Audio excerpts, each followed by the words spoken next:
మా ప్రభువా, సర్వాధికారి మా తండ్రి, మీకు స్తుతులు స్తోత్రం చేయించుకుంటున్నాం. ఆయన ఈ మొండు వేసవిలో ప్రభువా నిన్ను ఆరాధించుకోవటానికి మాకు ఇచ్చినటువంటి అవకాశాన్ని బట్టి మీకు స్తోత్రం మా తండ్రి. ఈ వేసవిలో తండ్రి గృహం లేని వారు, ఆశ్రయం లేని వారు అందరినీ మీరు ఆశీర్వదించండి, అందరికీ సహాయం చేయండి. అస్వస్థ ఉన్న వారు అందరి విషయంలోనూ, వృద్ధాప్యంలో ఉన్నటువంటి వారు అందరి విషయంలోనూ ప్రభువా మీరు సహాయం చేయండి.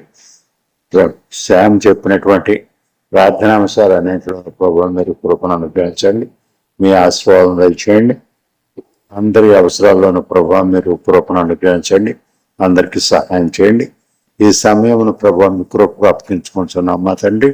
దౌర్భాగ్య సేవకుండా నన్ను మన్నించి ప్రభావాన్ని మరుగుపరిచి మీ చిత్తానుసారమైనటువంటి ప్రభా మాటలు మాట్లాడించమని, మీరే మొక్కనైనా అవసరమైన విషయమని బోధించమని, అందరూ కూడా ప్రభా తగినటువంటి ఆత్మీయ ఆహారం పొందగలిగేటట్టు, ఒకవేళ ప్రభు ఇక్కడ ఉన్నటువంటి వాళ్ళు ఎవరైనా మీ కృపను ఆశ్రయించుకోకుండా రక్షణ పొందకుండా ఉన్నట్టయితే ప్రభు వారికి ఈ దినమే రక్షణ భాగ్యం కలిగేటట్టు, ధైర్యంగా ప్రభు ముందుకు వచ్చే ఆ విషయం చెప్పగలిగేటట్టు, మేము అందరి కోసం ప్రార్థన చేయగలిగేటట్టు మీ కృపను అనుగ్రహించండి.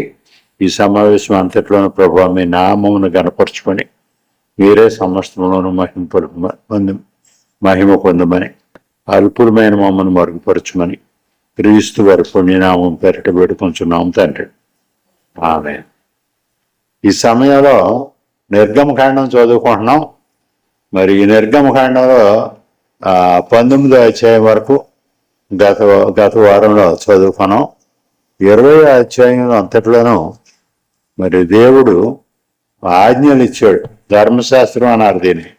ఈ ధర్మశాస్త్రం అని మోషేకి దేవుడు ఇచ్చినటువంటి 10 ఆజ్ఞలను ధర్మశాస్త్రం అని అన్నారు.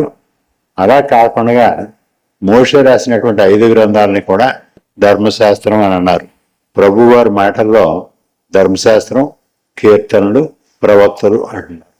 అందుచేత మరి మోషే రాసినటువంటి 5 గ్రంథాలు, మొట్టమొదటి 5 గ్రంథాలు పెనటు అంటారు దీన్ని.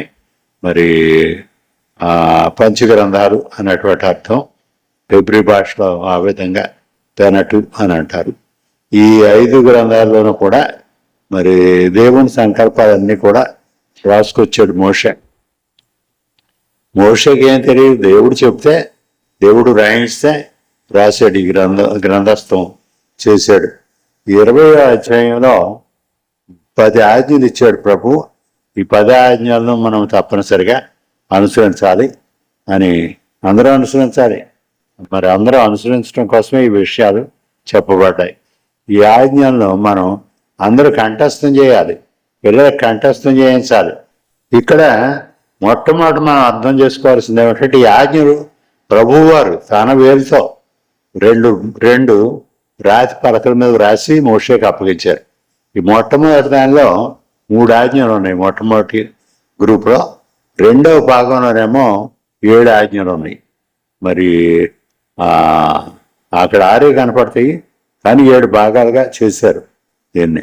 అంటే ఆఖరు దాన్ని 2 భాగాలుగా ప్రభు వారు చెప్పారు, రాశారు. అందుకని మొత్తం 10 ఆజ్ఞలు. ఈ 10 ఆజ్ఞల్లోనూ 2 భాగాలు. మొదటి భాగంలో మరి దేవుణ్ణి ఆరాధించడం గురించి చెప్తున్నారు. మొట్టమొదట విషయం ఏమిటంటే, మరి కృతజ్ఞత కలిగి ఉండాలి. మీరు నీ దేవుడినైన యెహోవాను నేనే దాసుల గృహమైన ఐగుప్తు దేశంలో నుండి నిన్ను వెలుపలికి రప్పించుతని, దాస్యంలో నుంచి, ఐగుప్తు దాస్యంలో నుంచి మిమ్మల్ని రప్పించాను అంటున్నాడు. ఆ విషయం ఎప్పటికీ కూడా ఎల్లకాలం కూడా జ్ఞాపకం పెట్టుకోవాలి. అందరూ వాళ్ళు కృతజ్ఞతాస్తుతులు చెల్లించుకుంటా ఉండాలి. ఒక కీర్తనలో దావీదు మహారాజు అన్ని వివరంగా ఏ విధంగా బయలుదేరారు, ఏ విధంగా బయటకు వచ్చారు, దేవుడు ఏ విధంగా సహాయం చేశాడు, అన్నీ రాసుకుంటూ వచ్చాడు. 78 జ్ఞాపకం, కరెక్ట్గా జ్ఞాపకం లేదు. ఒక కీర్తన అంతా కూడా ఆ విషయాలన్నీ రాశాడు. అది ఎప్పుడు కూడా జ్ఞాపకం పెట్టుకోవాలి. ఒక విషయం అందరూ కూడా అర్థం చేసుకోవాలి. గతం మర్చిపోతూ ఉంటారు, గతాన్ని గురించి మాట్లాడరు, గతాన్ని గురించి అసలు తలంచుకోరు. మేము ఎప్పుడు కూడా మహారాజులు అన్నట్టుగానే మాట్లాడతారు. ఇవాళ కొంచెం అధికారం వచ్చేసరికి కొంచెం అభివృద్ధి కలిగేసరికి మేము ఎప్పుడు కూడా మరి ధనవంతులమే. ఆ విధంగా కాదు, ధనవంతులు అయితే అవ్వచ్చు, మరి పేదలైతే అవ్వచ్చు, మరి ఎవరైనప్పటికీ కూడా దేవుడు ఏ విధంగా ఎన్ని రకాలుగా మనకు సహాయం చేశాడు, ఎన్ని సందర్భాల్లో ఏ సందర్భాల్లో మనకు సహాయం చేశాడు, ఎవరెవరి ద్వారాగా సహాయం చేశాడు, ఈ విషయాలన్నీ కూడా జ్ఞాపకం పెట్టుకోవాలి. నేను ఇంట్లో కూర్చుని మరి రోజు జ్ఞాపకం చేసుకుంటా ఉంటాను. బాల్యం నుంచి తల్లిదండ్రులు రకరకాల ఆరాటపడ్డారు, ప్రయత్నాలు చేశారు, శ్రమలు అనుభవించారు, శోధనలు అనుభవించారు, బాధలు అనుభవించారు మన కోసం. మరి అలా కాకుండా మనకు ఇరు పొరుగులు, మరి మనతో సహవాసం ఉన్నటువంటి వారు, మనకి బాల్యం నుంచి బోధించినటువంటి వారు, వేరు పట్టణాల్లో తిరిగాను, బోధించినటువంటి వారు, నేర్పించినటువంటి వారు, ఆయా స్థలాల్లో సహవాసం చేసినటువంటి వారు ఇప్పుడు కనబడరు, ఎవరెక్కడున్నారో తెలియదు. తర్వాత అమెరికాలో సహాయం చేసినటువంటి వారు, మరి నేను దర్శించినటువంటి సంఘాలు, అక్కడ పాస్టర్లు, ప్రార్థన చేయమని కోరినటువంటి వారు, ఈ విధంగా అందరినీ కూడా జ్ఞాపకం చేసుకుంటూ ఉంటాను. చాలామందికి రుణపడి ఉన్నాను, మరి జ్ఞాపకం చేసుకుంటూ ఉంటాను, ప్రార్థన చేసుకుంటూ ఉంటారు. దేవుడు వారిని ఆశీర్వదించాలని ప్రార్థన చేస్తాను, వారి కుటుంబాలను రక్షించాలని ప్రార్థన చేస్తాను. ఇది కృతజ్ఞత. మరి ఇక్కడ సహవాసంలో ఉండి ప్రార్థన చేయమని కోరినటువంటి వారందరి కోసం కూడా మర్చిపోకుండా ప్రార్థన చేస్తూ ఉంటాను. తర్వాత వేరు సంఘాల నుంచి కూడా మరి ఈ ప్రార్థన అంశాలు పెడతా ఉంటారు, మధ్యన ప్రార్థన చేస్తూ ఉంటాం. మరి ఇది బాధ్యత, విశ్వాస యొక్క బాధ్యత. ప్రార్థన చేయటం అన్నది విశ్వాస యొక్క బాధ్యత. ప్రార్థన చేస్తున్నప్పుడే ప్రార్థన అనేటువంటి మరి అంశం విశ్వాస జీవితానికి కొలబద్దం వంటిది, ఒక ప్రమాణం. అది ప్రార్థన చేసుకోవటం అలవాటు చేసుకోకపోతే మనం క్రైస్తవులం కాదు. క్రైస్తవులం అని అంటే ప్రభుతో నిరంతరాయంగా సహవాసంలో ఉండాలి, ఎప్పుడు కూడా ప్రభువును స్తుతించుకుంటూ ఉండాలి, ప్రార్థన చేసుకుంటూ ఉండాలి. తర్వాత సహాయం చేసినటువంటి వారిని ఎవరిని కూడా మర్చిపోకూడదు, మానవ మాత్రులనే మర్చిపోకూడదు. అటువంటిది ప్రభువుని ఎలా మర్చిపోగలుగుతాం? మర్చిపోవటానికి వీలు లేదు. ప్రభువు చేసినటువంటి సహాయం అది. ఐగుప్తు నుంచి నానా విధాలైనటువంటి శోధనలో, బాధల్లో వారు ఉన్నప్పుడు వారిని మరి ఫరో కుదరదు అని అన్నప్పుడు అక్కడ 10 రకాలైనటువంటి సూచనలు చేసి, అద్భుతాలు చేసి, ఆశ్చర్యకరమైనటువంటి కార్యాలు చేసి అతడి గర్వాన్ని అణిచి మరి ఆ ఎర్ర సముద్రాన్ని చీల్చి అక్కడి నుంచి దాస్యంలో నుంచి బయటికి తీసుకొచ్చాడు. మరి శ్రమ పెట్టినటువంటి వాళ్ళనేమో ఏ విధంగా శిక్షించాలో శిక్షించాడు. అందుచేత ఆ విషయాలన్నీ కూడా మీరు జ్ఞాపకం పెట్టుకోవాలి. మరి ఆ విధంగానే మనం కూడా జ్ఞాపకం పెట్టుకోవాలి. ఈ ఐగుప్తు దాస్యం అన్నది లోక సంబంధంగా వారు అనుభవించారు, దాస్యంలో ఉన్నారు. మనము మరి పాపదాస్యం నుంచి మనం విడుదల పొందాం. ఎంతమందో ఉన్నారు లోకంలో, అందరూ సహవాసానికి రావటం లేదు, అందరూ ప్రభువుని ఆరాధించడం లేదు, అందరూ ప్రభువుని నమ్ముకోవటం లేదు. మనకు మాత్రమే కృప కలిగింది. ఎందుచేత? దేవుని కృప, దేవుని ఆశీర్వాదం మనం పొందాం, దేవుని దృష్టిలో మనం ఉన్నాం. అందుచేత మనం నిరంతరాయంగా ఆ ప్రభువుని స్తుతించుకుంటూ ఉండాలి. కృతజ్ఞత అన్నటువంటిది మొట్టమొదటి మాట మనం నేర్చుకోవాల్సింది. ఈ ధర్మశాస్త్రాన్ని చదువుకునే సమయంలో గతం లేకపోయినట్టయితే, గతం లేనటువంటి వాళ్ళకి ఇంకేమీ ఉండదు, చరిత్ర మిగలదు. గతాన్ని మర్చిపోతూ ఉంటారు, వాళ్ళనే ప్రజలు మర్చిపోతారు.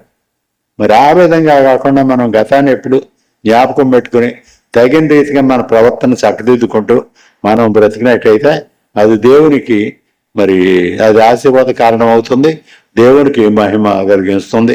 మనం ఎప్పుడు కూడా కృతజ్ఞతతో ఉండాలి, మరి ప్రార్థన చేసుకుంటూ ఉండాలి, దేవుని మహిమపరుస్తూ ఉండాలి. ఈ కృతజ్ఞత ఉన్నప్పుడు మనకు పశ్చాత్తాపం కలుగుతుంది. ఈ కృతజ్ఞత ఉన్నప్పుడు మనమేమో దేవుని సేవలో ముందుకు వెళ్ళగలుగుతాం, దేవుని మహిమార్థం మనం ముందుకు నడవగలుగుతాం. లేనప్పుడు నష్టపడతాం. ఇక్కడ 10 ఆజ్ఞలు ప్రభువు వారు ఇచ్చారు. ఈ 10 ఆజ్ఞల్లోనూ మొట్టమొదటి 3 ఆజ్ఞలు ఒక భాగం.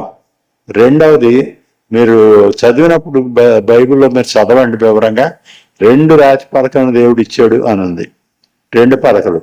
2 పలకల్లోనూ 2 పలకలు 2 భాగాలు.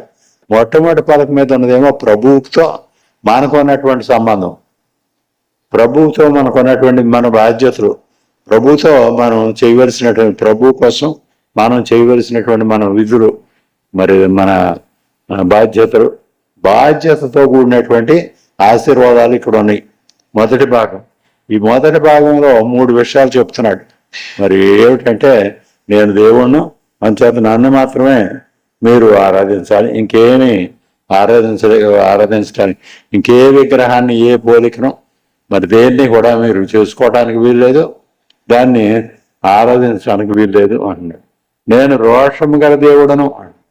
మరి దీని గురించి కొంతమంది హిందువులు ప్రశ్నిస్తూ ఉంటారు, కొంతమంది నాస్తికులు ప్రశ్నిస్తూ ఉంటారు. ఎందుకు అంత ఆశ ఆయనకి, ఆయన్నే ఎందుకు ఆరాధించాలి, ఆ విధంగా ప్రశ్నిస్తూ ఉంటారు. అది ఆశ కాదు.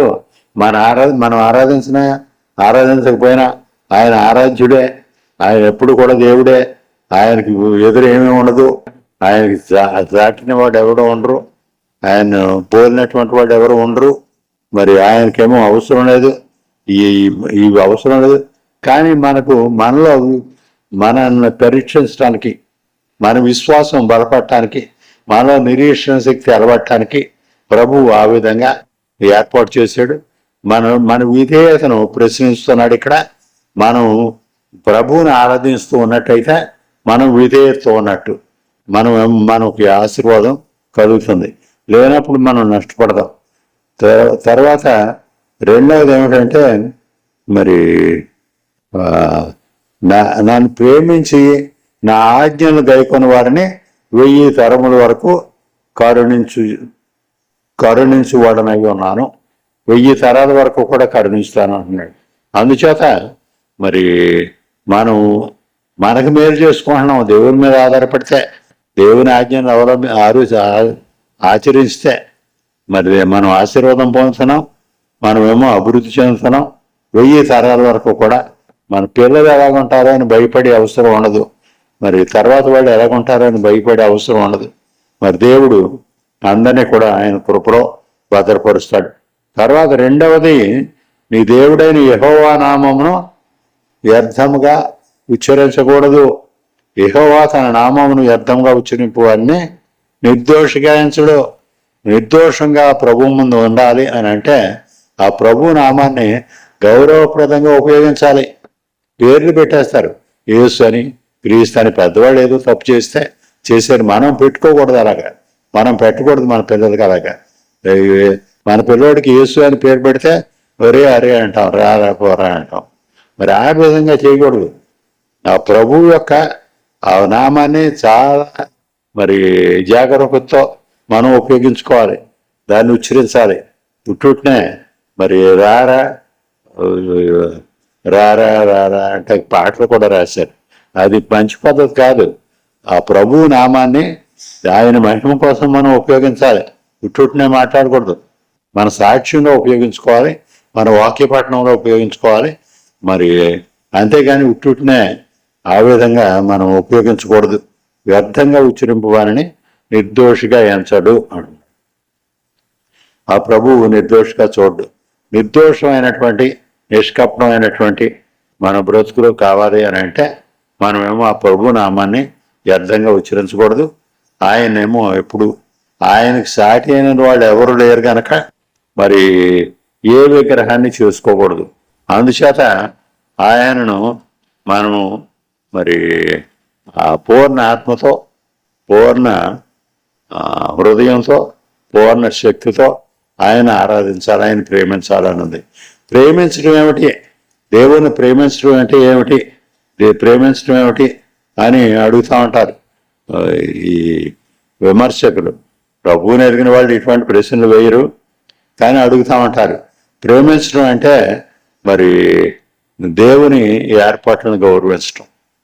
ప్రేమించడం అంటే దేవుని చిత్తాన్ని అవలంబించడం. ప్రేమించడం అంటే తోటి వాళ్ళని మరి గౌరవించడం. ప్రభువును ప్రేమించడం అంటే ఆయన సంకల్పాలకు సంపూర్ణంగా లోపడటం, విధేయతతో ఉండటం.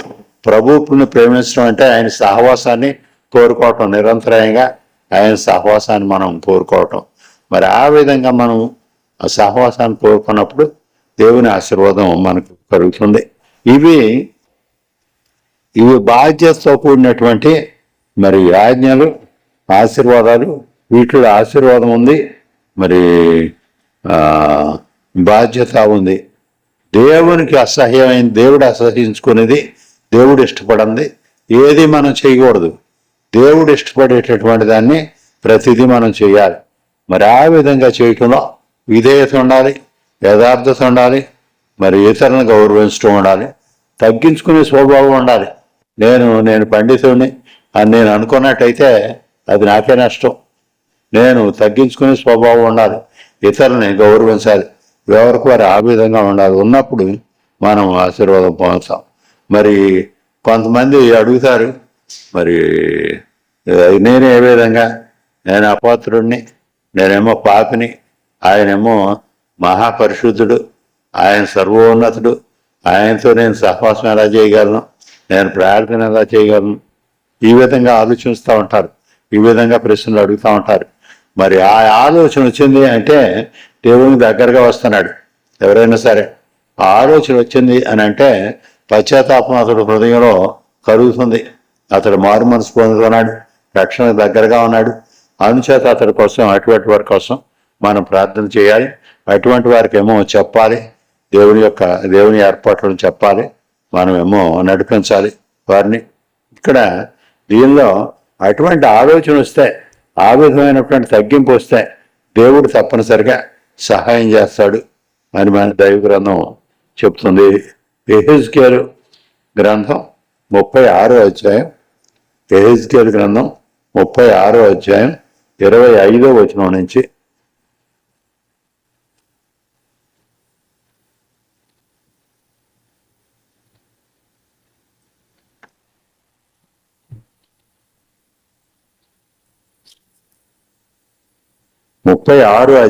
యెహెజ్కేలు గ్రంథం 36వ అధ్యాయం 25వ వచనం నుంచి చదువుతున్నాను. మీ అపవిత్రత యావత్తు పోగినట్లు నేను మీ మీద శుద్ధ జలము చల్లుదును. మీ విగ్రహముల వలన మీకు కలిగిన అపవిత్రత అంతయు తీసివేసేదను. నూతన హృదయం మీకు ఇచ్చేదను, నూతన స్వభావం మీకు కలుగు చేసేదను. రాతి గుండె మీలో నుండి తీసివేసి మాంసపు గుండెని మీకు ఇచ్చేదను. నా ఆత్మను మీ ఎందుంచి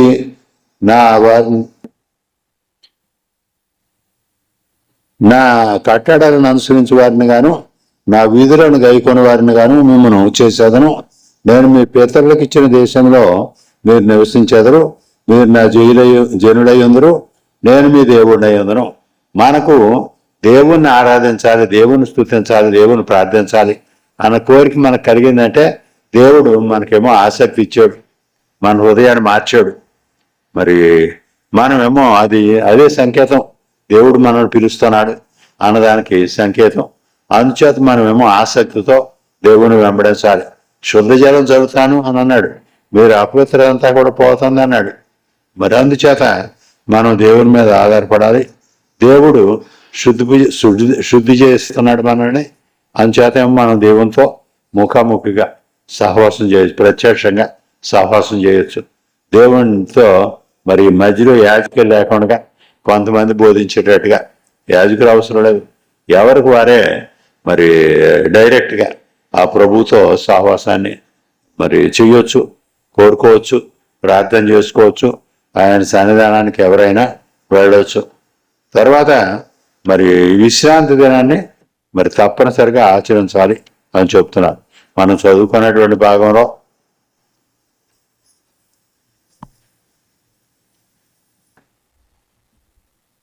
విశ్రాంతి దినమును పరిశుద్ధముగా ఆచరించుటకు జ్ఞాపకం ఉంచుకొనుము. 6 దినములు నీవు కష్టపడి నీ పని అంతయు చేయవలను. 7వ దినము నీ దేవుడైన యెహోవాకు విశ్రాంతి దినము. దానిలో నీవైనను, నీ కుమారుడైనను, నీ కుమార్తె అయినను, నీ దాసుడైనను, నీ దాసి అయినను, నీ పశువు అయినను, నీ ఇండ్లలో ఉన్న పరదేశి అయినను ఏ పని చేయకూడదు అంటున్నాడు. విశ్రాంతి దినాన్ని మరి అది పరిశుద్ధ దినంగా ఆచరించాలి మనం. విశ్రాంతి దినం, పరిశుద్ధ దినం ఇది కొంతమంది ప్రశ్నిస్తూ ఉంటారు. విశ్రాంతి దినం అని అన్నారు అప్పుడు. ఎందుకంటే ప్రభువారు 6 దినాలు పనిచేసి సమస్త సృష్టిని చేసి తర్వాత విశ్రాంతి పొందినటువంటి దినం 7వ దినం. మరి ఆ విధంగానే ఉంది పాత నిబంధన కాలం అంతట్లోనూ కూడా. తర్వాత ప్రభువారు వచ్చిన తర్వాతను ప్రభువారు శిలువ మరణం పొంది 3వ దినాన్న ఆదివారం నాడు మొట్టమొదటి దినాన్న విశ్రాంతి దినం అంటే 7వ దినం శనివారం అవుతుంది. ఇదేమో మొట్టమొదటి దినాన్న మనం పరిశుద్ధ దినంగా ఆచరించుకుంటున్నాం. ఎందుకంటే అది ధర్మశాస్త్ర సంబంధమైనటువంటి కాలం, ఇదేమో కృపాకాలం. ఈ కృపాకాలంలో మనకు ముందే దేవుడు అన్నీ మనకు ముందే ఇచ్చాడు. ఆ విధంగానే విశ్రాంతి ముందు ఇచ్చాడు. మరి దేవునితో సహవాసం ముందే ఏర్పాటు చేశాడు. తర్వాత 6 దినాలు మనం పని చేసుకుంటాం. ఈ పరిశుద్ధ దినాన్ని దేవుని మహిమార్థం మనం ఉపయోగించుకోవాలి. ఇది ఏ విశ్వాసి కూడా నిర్లక్ష్యం చేసుకోకూడదు. అందరూ కూడా ప్రయత్నం చేయాలి. మరి పరిశుద్ధ దినాన్ని ఆచరించడానికి పరిశుద్ధ సహవాసంగా కూడుకోవటానికి ప్రతి ఒక్కరూ కూడా ప్రయత్నం చేయాలి. మరి ఆ విధంగా మనం చేసినప్పుడు దేవుని ఆశీర్వాదం మన మీద ఉంటుంది. అది బాధ్యత, విశ్వాస బాధ్యత. ఇది ఆశీర్వాదంతో కూడినటువంటి బాధ్యత. మరి మొట్టమొదటి బాధ్యతలాగే ఇది కూడా. 56వ అధ్యాయం యెషయా గ్రంథం 56వ అధ్యాయం 2వ వచనం. యెషయా గ్రంథం 56వ అధ్యాయం 2వ వచనం. నేను నియమించిన విశ్రాంతి దినమును అపవిత్రపరచకుండా దానిని అనుసరించు ఏ కీడు చేయకుండా తన చేతిని బిగబట్టువాడు ధన్యుడు. ఆ ప్రకారం చేసి దాన్ని రూఢిగా గైకొను నరుడు ధన్యుడు. విశ్రాంతి దినాన్ని మరి పరిశుద్ధ దినంగా దాన్ని ఆచరించాలి. పట్టుదలతో ఆ పని చేయాలి. దేవుడు కోరుతున్నాడు ఇది. మరి దేవుని యొక్క ఏర్పాటు ఇది. విశ్వాస విషయంలో దేవుడు ఇచ్చినటువంటి బాధ్యత అది. ఆ బాధ్యతతో కూడినటువంటి ఆశీర్వదిస్తాడు దేవుడు మనం ఆ విధంగా చేసినప్పుడు. ఏ కీడు చేయకుండా తన చేతిని బిగబట్టువాడు ధన్యుడు. అంటే అవసరమైన పనులకి వేటికి వెళ్ళకూడదు. ఈ పరిశుద్ధ దినాన దేవుని మహిమార్థం మనం దేవుని నియమించిన విశ్రాంతి దినమును అపవిత్రపరచకుండా దానిని అనుసరించచ్చు ఏ కీడు చేయకుండా తన చేతిని బిగబట్టువాడు ధన్యుడు. ఇక్కడ మరి ప్రభువారి ఈ 3 ఆజ్ఞల్లోనూ కూడా మరి ప్రభువుకి విశ్వాసకి సంబంధించినటువంటి విషయాలు ఇక్కడ మరి బాధ్యతతో కూడినటువంటి మరి ఆజ్ఞలు ఇవి. తర్వాత భాగంలో చూసుకున్నట్టయితే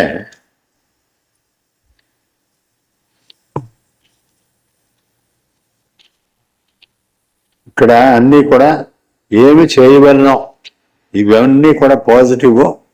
తర్వాత 2వ భాగం ఏమో నెగిటివ్. పాజిటివ్ అంటే మనం ఏమేమి చేయాలో ప్రభు వారు చెప్పారు. ఇక్కడ మనం చేయవలసినవి ఏ విగ్రహాన్ని ఆరాధించకూడదు. తర్వాత 2వది ఏమిటంటే మరి ప్రభు నామాన్ని అనవసరంగా వ్యర్థంగా ఉచ్చరించకూడదు. 3వది ఏమిటంటే పరిశుద్ధ దినాన్ని మనం తప్పనిసరిగా జ్ఞాపకం పెట్టుకోవాలి. దేవుని మహిమార్థం ఆ పరిశుద్ధ సహవాసాన్ని మనం కోరుకోవాలి. వీటన్నింటిలోనూ కూడా ధన్యతలు ఉన్నాయి, ఆశీర్వాదాలు ఉన్నాయి.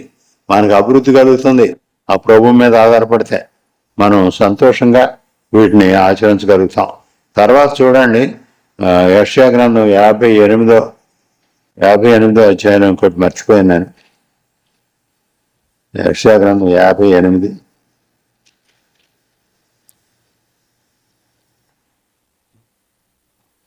నా విశ్రాంతి దినమును వ్యాపారము చేయకుండా నాకు ప్రతిష్ఠితమైన దినమని నీవు ఊరకుండిన ఎడల విశ్రాంతి దినం మనోహరమైనదనియో యెహోవాకు ప్రతిష్ఠిత దినమైనదనియో ఘనమైనదనియో అనుకొని దాని ఘనముగా ఆచరించిన ఎడల నీకు ఇష్టమైన పనులు చేయకయో వ్యాపారం చేయకయో లోకవార్తలు చెప్పుకొనకయో ఉండిన ఎడల నీవు యెహోవా యందు ఆనందించదవో.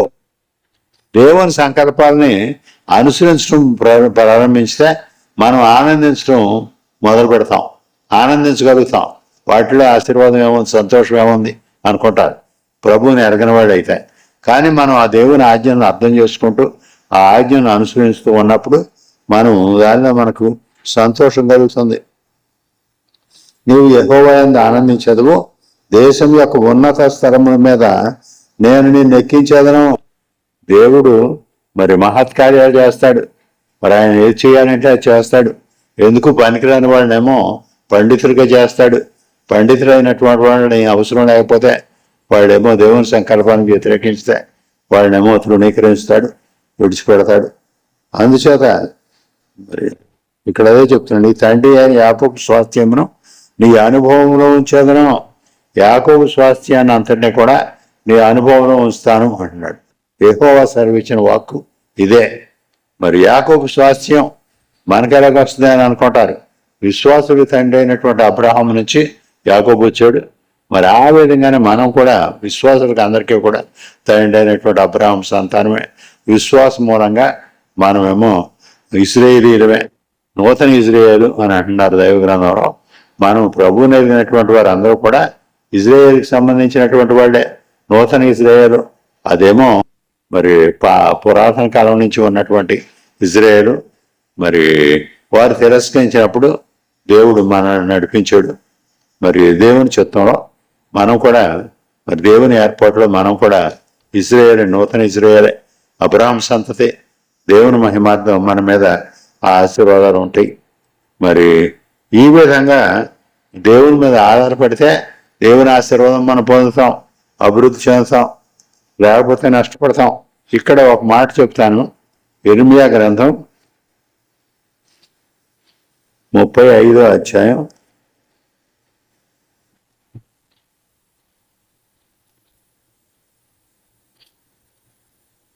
35వ అధ్యాయం. అబ్బాయి చదువు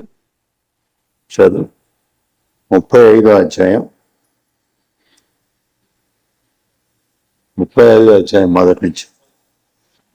యోషియా కుమారుడును యోధా రాజులైన యెహోయాకీము దినములలో యెహోవా యొద్ద నుండి యిర్మీయాకు వాక్కు ప్రత్యక్షమై, నీవు రెకాబీయుల యొద్దకు పోయి వారితో మాట్లాడి యెహోవా మందిరములోని నదులలో ఒకదానిలోనికి వారిని తోడుకుని వచ్చి త్రాగుటకు వారికి ద్రాక్షారసం ఇక్కడ ప్రభు వారు ఇర్మీయా ప్రవక్తకు చెప్తున్నారు. మరి అక్కడ యోహానాదాబు సంతతి ఉన్నారు. వాళ్ళని అందరినీ కూడా నువ్వేమో మరి ఒక ఆలయంలో ఒక గదిలోకి తీసుకురా, అక్కడ వారికి తాగటానికి ద్రాక్షారసం ఇయ్యి అని అంటున్నాడు. మరి దేవుని ఏర్పాటు ఏమిటంటే ఇర్మీయాకు ఇజ్రాయేల్ జనాంగానికి పాఠం బోధించడం కోసం ఈ విధంగా చేసాడు అని మనం అర్థం చేసుకోవాలి.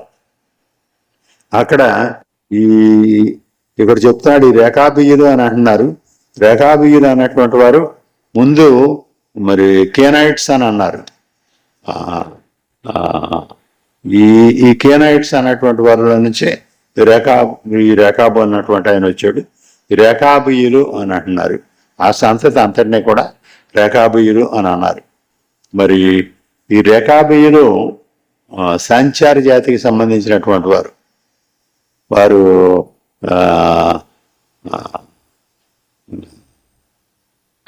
కమ్మరం పని చేసుకుంటూ ఉండేటటువంటి వారు. సంచారి జాతులు చాలా ఉండేవి. ఇప్పుడు అవి తగ్గిపోతున్నాయి, అంతకంతకు ఎక్కువ కనబట్టలేదు. మరి పల్లెటూరులో ఉన్నప్పుడు కనబడేది ఎక్కువ తెలిసింది.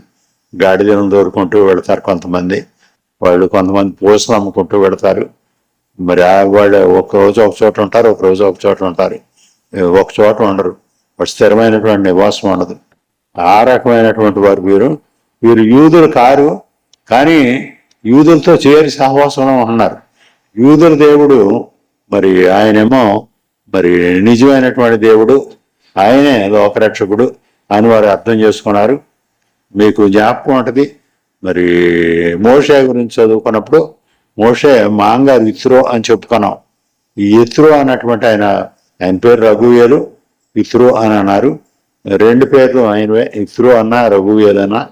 మరి మోషే మాంగారే. ఇతడేమో మిద్యానీయుల యాజకుడు. ఈ జాతి వారందరూ కూడా ఈ ఇత్రో దగ్గర నుంచి ఇంకా ముందు నుంచి కూడా వీరందరూ కూడా ఇజ్రాయేలీలతో సహవాసంలో ఉంటున్నారు. ఎప్పుడు కూడా ఇజ్రాయేల్ దేవుడు పరిశుద్ధ దేవుడు అని వారు గ్రహించారు. ఆ సహవాసంలో ఉన్నారు.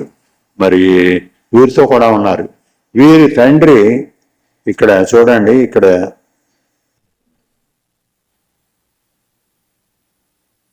రేఖాబీయుల కూటింది. ఇక్కడ అందరినీ కూడా పోగు చేయి, ఆలయంలోకి తీసుకురా, ఆలయంలో గదిలో కూర్చోబెట్టు.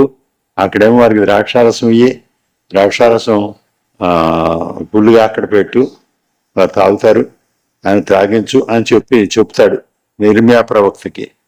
ఇక్కడ ఈ ఇర్మియా ఇంకో చోట ఇర్మియా అని ఉంది. నేను ఇర్మియా కుమారుడును యజన్యా మనముడునైన అబజిన్యాను అతని సహోదరులను అతని కుమారులందరినీ అనగా రేకాబీయుల కుటుంబీకులందరినీ తోడుకుని వచ్చుతాయి. ఈ రెండో ఇర్మియా ప్రవక్త అయినటువంటి ఇర్మియా కాదు. ఈ ఇర్మియా మరి రేకాబీయుల సంతతిలో నుంచి వచ్చినటువంటి వాడు. ఇక్కడ వీరందరూ కూడా వీరిని తీసుకొచ్చి గదిలో కూర్చోబెడతాడు. అక్కడేమో ద్రాక్షారసం పెడతాడు, నిండుగా గ్లాసులు పెడతాడు, తాగమంటాడు. వీరు అప్పుడు చెప్తారు తాగం మేము అని. వీరు చెప్పినటువంటి సమాధానం చూడండి మీరు 6వ వచనం దగ్గర నుంచి. మా పితరుడగు రేకాబు కుమారుడైన యెహోనాదాబు మీరైనను మీ సంతతి వారైనను ఎప్పుడు ద్రాక్షారసం త్రాగకూడదని మాకు ఆజ్ఞాపించాను, కనుక మేము ద్రాక్షారసము త్రాగము. చూడండి, ఎప్పుడో ఈ రేకాబీయుడు తాత ఎవరో, ముత్తాత ఎవరో, ఇంకా ఆయన ముత్తాత ఎవరో యెహోనాదాబు అన్న ఆయన ఆజ్ఞాపించాడు. అంచేత ఆ కుటుంబాలు ఆ విధంగానే కొనసాగుతామని ఇక్కడ చెప్తున్నాడు. ఇంకా చెప్తున్నాడు, మేము ఇల్లు కట్టుకోం, మేము ద్రాక్షారసం త్రాగం, ద్రాక్ష తోటలు వెయ్యం, మరి మేమేమో విత్తనాలు చల్లం, అవేమీ చెయ్యం, మేమేమో మరి ఒక చోట ఉండం అన్నాడు. ఇక్కడ ఈయన స్పష్టంగా చెప్తున్నాడు. ఈ రేకాబీయులు ఆ విధంగా చెప్తున్నారు. మా పితరులు అయినటువంటి మరి యెహోనాదాబు ఆజ్ఞాపించాడు, మేము ఆ ప్రకారంగా చేస్తాం, ఎప్పుడు కూడా మేము ఆ విధంగానే ఉంటాం. మీరు పరవాసం చేయు దేశంలో దీర్ఘాయుష్మంతులగినట్లు మీ దినములన్నీ గుడారంలోనే మీరు నివసింపవల్లని అతడు మాకు ఆజ్ఞాపించారు. ఆ తాత ఎవరో ఆజ్ఞాపించాడు. మరి ఆ ప్రకారంగానే వీళ్ళు చేస్తున్నామన్నారు. మేము ద్రాక్షారసం తాగం, మేము ఇల్లు కట్టుకోం, మేము సంచారంలోనే ఉంటాం, ఎప్పుడు కూడా గుడారంలోనే సంచరిస్తాం, మేము ఆ విధంగానే ఉంటాం. మరి మా తండ్రి అయిన యెహోనాదాబు మాకు ఆజ్ఞాపించిన సమస్తమును బట్టి మేము విధేయులమగునట్లుగా కాపురముంటకు ఇల్లు కట్టుకోనలేదు, ద్రాక్షవనములు కానీ పొలములు కానీ సంపాదించుటలేదు, విత్తనములు ఆయనను చల్లట్లేదు, గుడారములో నివసించున్నాము. గుడారంలోనే ఉంటున్నారు ఎప్పుడు కూడా. ఇప్పుడు మాత్రం ఈ యెరూషలేము పట్టణానికి వచ్చారు. ఎందుకు వచ్చాము అని అంటే అక్కడ చెప్తున్నారు, ఈ సిరియా, ఈ కల్దీయులు, సిరియా దేశం, బబులోను సైన్యాలు మరి సిరియా సైన్యాలు కూడా తరుముతున్నారు. కనుక మేము ఆశ్రయం కోసం ఇక్కడ ఉన్నాం, ప్రస్తుతానికి పట్టణంలో ఉన్నాం, కానీ మేము పట్టణాల్లో ఉన్నాం, మేము సంచారంలోనే ఎప్పుడు కూడా ఉంటాం అంటారు. అది మరి దేవుని యొక్క ఆజ్ఞ అది అని గ్రహించారు వాళ్ళు. యెహోనాదాబు యొక్క ఆజ్ఞ ఇది దేవుని ఆజ్ఞే, దేవుని ఏర్పాటే. మనం ఆ విధంగానే బ్రతకాలి. మనం యాత్రికుడు ఇక్కడ, మన పరదేశం ఇక్కడ, మన పౌరసత్వం పరలోకంలో ఉంది. అందుచేత మనం దేవుని సంకల్పం ఈ విధంగా ఉంది, మన విషయంలో మనం ఈ విధంగానే ఉండాలి అని వారేమో నిర్ణయం చేసుకున్నారు. ఆ నిర్ణయం కొనసాగిస్తూనే ఉన్నారు ఎప్పుడు.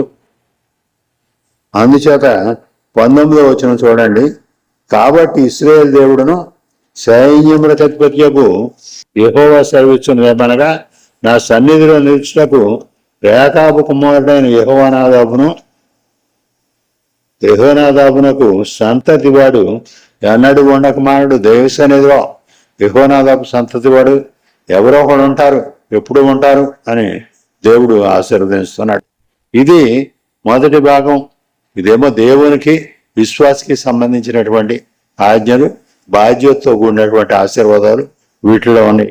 మనం ఆశీర్వాదం పొందుతాం దేవుని మీద ఆధారపడితే, దేవుని సంకల్పానికి లోబడితే.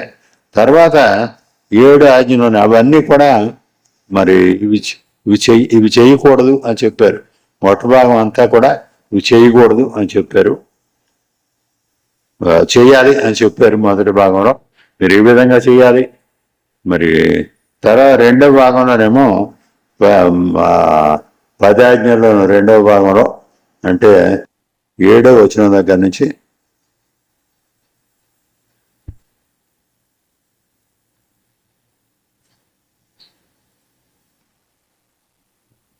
12వ వచనం దగ్గర నుంచి 17 వరకు 7 ఆజ్ఞలు ఉన్నాయి. ఈ 7 ఆజ్ఞలు మరి మనం చేయకూడనటువంటివి.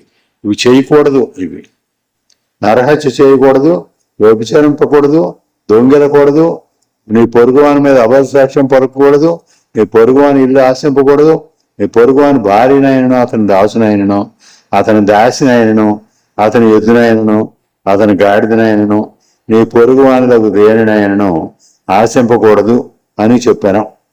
మరి ఆఖరాజ్ఞము ఇంకా వివరంగా ఉంది, 2 కలిపేసినట్టుగా ఉంది అక్కడ. ఈ 10 ఆజ్ఞలు, 7 ఆజ్ఞలు ఆఖరు 2వ భాగం 7 ఆజ్ఞలు కూడా మరి మన ఇతరులతో మానవ సంబంధాలు ఇవి. ఇతరులతో కలిసి మనం ఇతరులు ఏవి కూడా ఎవ్వరికి కూడా అపకారం చేయకూడదు అని చెప్తాడు. దేవుని స్వరూపంలో నన్ను చేశాడు, దేవుని స్వరూపంలో మనల్ని అందరినీ చేశాడు, దేవుని స్వరూపంలో మరి రక్షణ పొందిన వాళ్ళని అందరినీ చేశాడు. మరి రక్షణ పొందిన వాళ్ళే కాకుండా మరి వ్యాధిగ్రస్తులైనటువంటి వాడు కూడా దేవుని స్వరూపంలోనే ఉన్నారు. దేవుడు ఆ విధంగానే చేశాడు. కుష్టు వ్యాధులతో బాధపడతా ఉంటారు, మన గుమ్మం ముందు ఉంటారు. మరి దేవుడి స్వరూపంలోనే చేశాడు. అయితే కాలక్రమంలో మరి వాళ్ళ పాపకర్మము మరి ఏదైనా ప్రయోజనం దానిలో ఉందో తెలియదు, వాళ్ళు అనారోగ్యాలతో ఉన్నారు.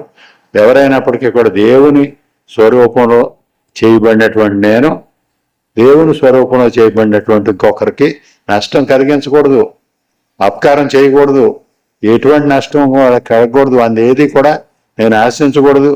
వారు దేవుని మహిమార్థం వారికి అభివృద్ధి కలగాలి అని నేను కోరుకోవాలి. అటువంటి వారినేమో మరి వారు దేవునిలో ఉండేలా కోరుకోవాలి. నేను నిజంగా దేవునిలో ఉంటే ఆ ప్రభువు మరి రక్షించినటువంటి వాడిని అయితే మరి ఇతరులనేమో మరి ఇతరులకు అన్యాయం చేయకూడదు, ఇతరులకు ఎటువంటి నష్టం కలగకుండా చూసుకోవాలి, ఇతరులకు ఎటువంటి కష్టం కలగకుండా చూసుకోవాలి. వారిని ఏమో సమానంగా గౌరవించాలి, వారికి ఎటువంటి బాధ కలగకుండా, ఎటువంటి అవమానం కలగకుండా మరి చూడాలి, ఎటువంటి నష్టం లేకుండా చూసుకోవాలి. మరి ఎటువంటి నష్టం పొరుగువానికి రాకుండా నేను చూడాలి, అది నా బాధ్యత. మరి ఆ విధంగా మనం ఉన్నప్పుడు దేవుని ఆశీర్వాదం పొందుతాం, లేనప్పుడు నష్టపడతాం. ఇంకా యెషయా గ్రంథంలో ఇంకా చెప్తున్నాడు, మిమ్మల్ని మీరు పరిశుద్ధపరచుకోండి, మీ చేతులను పరిశుద్ధపరచుకోండి. దేవుని ఆరాధించడానికి ముందర మీ చేతులు పరిశుద్ధపరచుకోండి. మిమ్మల్ని మీ హృదయాలను మీరు పరిశీలన చేసుకోండి. దేవుని మహిమార్థం మీరు అప్పుడు బ్రతకగలుగుతారు అని చెప్తున్నాడు. మరి ద్వితీయోపదేశకాండంలో చెప్పినప్పుడు ప్రభువారు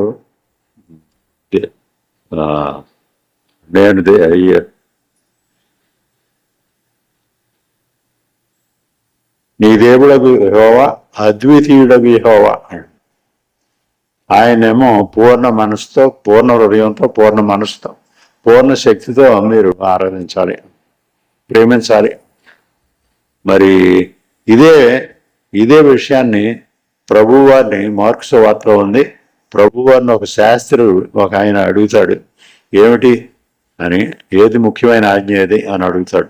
అడిగినప్పుడు ప్రభువారు ఏం చెప్తారంటే, పూర్ణ హృదయంతో, పూర్ణ ఆత్మతో, పూర్ణ శక్తితో, పూర్ణ వివేకంతో కూడా మీరు ఆ ప్రభువుని ఆరాధించాలి, ఆ ప్రభువుని ప్రేమించాలి అంటున్నాడు. ఈ పూర్ణ వివేకము అన్నటువంటిది ఇంకొక సుగుణం అక్కడ, ఇంకొక అడ్జెక్టివ్ అక్కడ ఏర్పాటు ప్రభువారు కల్పించారు. అందుచేత మనం ఇది తప్పించుకోగలిగింది కాదు, మనం ఆ పట్టుదలతో చేయాలి. చేసినప్పుడే మనం ఆశీర్వాదం పొందుతాం. రెకాబీయులు ఏ విధంగా చేశారో ఆ విధంగా మనం నిర్ణయాలు చేసుకోవాలి. చేసుకున్నప్పుడు మనం ఆశీర్వాదం పొందుతాం, లేనప్పుడు నష్టపడతాం. ప్రభువారు ఆయనకు చెప్తారు, మరి పూర్ణ హృదయంతో, పూర్ణ ఆత్మతో, పూర్ణ శక్తితో, పూర్ణ వివేకంతో నీ ప్రభువుని ప్రేమించాలి. తర్వాత రెండవది ఏమిటంటే, నిన్ను వలే నీ పొరుగు వారిని ప్రేమించాలి. అంటే ధర్మశాస్త్రం అంతా కూడా దానిలో ఉంది, ధర్మశాస్త్రం అంతా కూడా దానిలోనే వస్తుంది. ప్రేమించేటటువంటి వాళ్ళు మిగతా ఆలోచించరు. పొరుగువాన్ని మరి ప్రేమించేటటువంటి వాళ్ళు మిగతా ఈ నష్టపెట్టేటటువంటి ఆలోచనలు వాళ్ళకి రావు. మరి ఆ విధంగా మరి ఆయన చెప్తాడు, ఆ శాస్త్రుడు ఆ శాస్త్రి చెప్తాడు, నువ్వు బాగా చెప్పావు, కరెక్టే. మరి ఈ ఆజ్ఞలు, మరి అక్కడ ఒక మాట చెప్తాడు, ఈ ఆజ్ఞలు పాటిస్తాయి, ఇవి నెరవేరుస్తాయి. సర్వాంగ హోమం కంటే బలులన్నింటికంటే కూడా అధికమైంది ఈ విధంగా చేయటం. నా ప్రభువుని నేను పూర్ణ హృదయంతో, పూర్ణ ఆత్మతో, పూర్ణ శక్తితో, పూర్ణ వివేకంతో ఆరాధించగలిగితే, ఆ విధంగా నేను అనువరైన పొరుగు అని నేను ప్రేమించగలిగితే, అది సర్వాంగ హోమాల కంటే, మరి బలుల కంటే అధికమైంది అని ఆయన చెప్తున్నాడు, ఆ శాస్త్రి చెప్తాడు. అందుచేత మనం నిర్ణయం చేసుకోవాలి, రేఖాబియ్యలు చేసుకున్నట్టుగా ఒక నిర్ణయం చేసుకోవాలి. ఆరాధన మానకుండా వస్తాం, ఆ ప్రభువుని ఎప్పుడు కూడా ఆరాధిస్తూ ఉంటాం, ఆ ప్రభువుని ప్రేమిస్తాం, ఆ ప్రేమను మనం కనబరుస్తాం మన జీవితాల్లో. ఆ ప్రేమను మనం ప్రభు విషయంలో ప్రేమ కలిగి ఉంటే, అన్యుల్ని మరి పొరుగువారుగా ప్రేమిస్తే మనం ఆ ప్రేమనేమో వ్యక్తపరుస్తాం మన జీవితాల్లో. అది మొట్టమొదటి ఆరంభం ఏమిటంటే ఆరాధన మానకుండా ఉండటం, పరిశుద్ధులను ఆచరించడం, ఆ ప్రభు కోసం దివారాత్రాలు ఆ ప్రభుతో సహవాసాన్ని కోరుకోవటం, మనం ఆ విధంగా చేయాలి.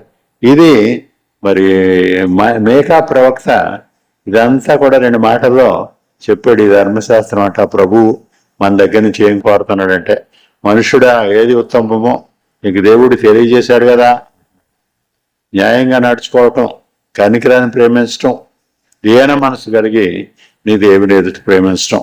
దేన మనసు అది చాలా అరుదైపోయింది, ఆ దేన మనసు అన్నది. అహంభావం ఎక్కువైపోతుంది ప్రజల్లో, రోజు రోజుకి అహంభావం పెరిగిపోతుంది.